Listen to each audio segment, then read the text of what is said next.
Whenever you're ready. Alright, so 2 weeks ago, I visited some of my close friends that go to UCSB, and realized while I was on campus that all the students, if they weren't biking around, they're on skateboards. It made me realize the strict policies we have here at Cal Poly.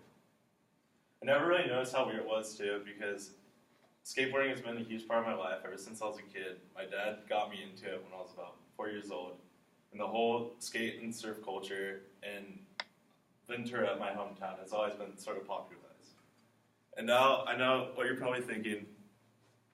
UCSB and Cal Poly are very different. As you can see, UCSB's terrain is all very flat, while Cal Poly is built of pure hills. But there are many spots on campus where it's safe, and ticket prices are way too unforgiving and punishing. So there should be areas on campus where skateboarding for transportation should be completely legal, such as the flats and the streets. Tickets should only be given to those who are skating recklessly. So, according to a Mustang News publisher, Victoria Billings, in 2012, she interviews a civil engineering student, Ryan Blunt, who's also very passionate about skateboarding. And also talks about how the ban has been in place since the 80s. And the funny thing is, there's a bunch of rumors going around about why it was banned, but there's no solid evidence that backs any of the rumors.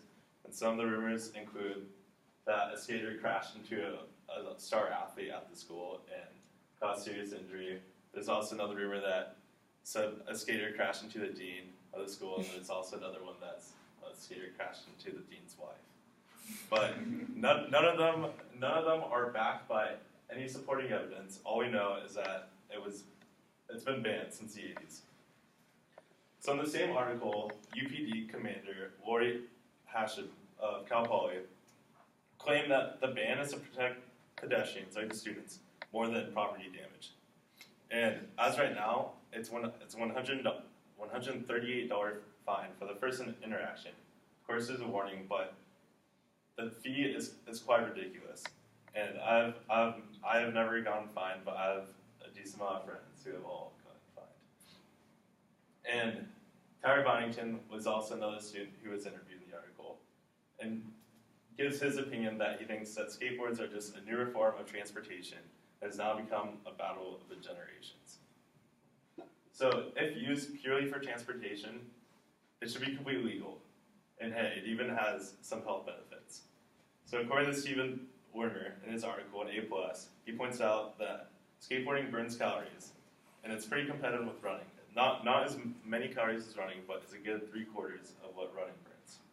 It builds muscle. You're actually working out your torso, quads, hamstrings, lower legs. You're getting a good workout, and it's a giant reliever of stress, which is good because skating around at school could remove the stress from class. But back to the main point, I was lucky enough to participate in a Mustang News interview conducted by Emily Merton last month about skating at SLO Skate Park and just skating in SLO in general. So not quoting myself, but my good friend, Aiden Drew, who goes here and it's his second year, puts the idea into better perspective. He states a given that the electronic skateboards, such as the boosted boards, are allowed because they have a brake system, but also states that traditional skateboards can be stopped just as quickly. He even agrees that skateboards should be allowed on parts with no hills, but agrees that if you're not comfortable, you shouldn't be going down any hills. So I'm going to give a very simple way on how you could control your speed on a board. So a lot of people, when they first start, as they're a beginner, they think that pressing back on your dominant foot and tail scraping is sort of the best method, but it's actually pretty sketchy and you could lose control and possibly hurt other students. So the best way, which is really simple and easy to pick up, is just a process of tapping your foot on the ground. Or it's sort of like a foot pedal, but you just go up and down.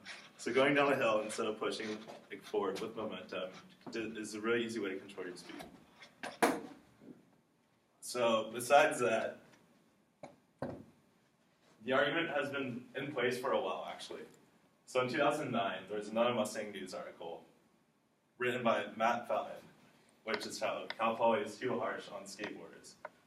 and points out the cruel citation practices that have been given out for students purely using skateboarding as transportation. It points out that even back then it was $138 fine, and it goes up to $180 to $360 with an added requirement of taking diversion classes. But he also points out the major benefits of skateboarding. One, they're a lot cheaper than bikes. They require less money and time to maintain. Two, they're smaller and easy to carry. Three, worst case scenario, if you're hit by a skater, it would be a lot nicer than being hit by a biker. Four, skateboards are a lot slower than bikes, especially if you're riding on the street, and you can be hurt coming from blocks away. So other than that, according to a Skate Slow article, ASI has actually been planning to make reform since 2016, but hasn't taken any further action. As far as safety goes for the students, 60% of students in 2016 that participated in the survey supported the notion to lift the ban. There's a clear majority that either wants skateboarding to be legal on campus or doesn't mind if it's not.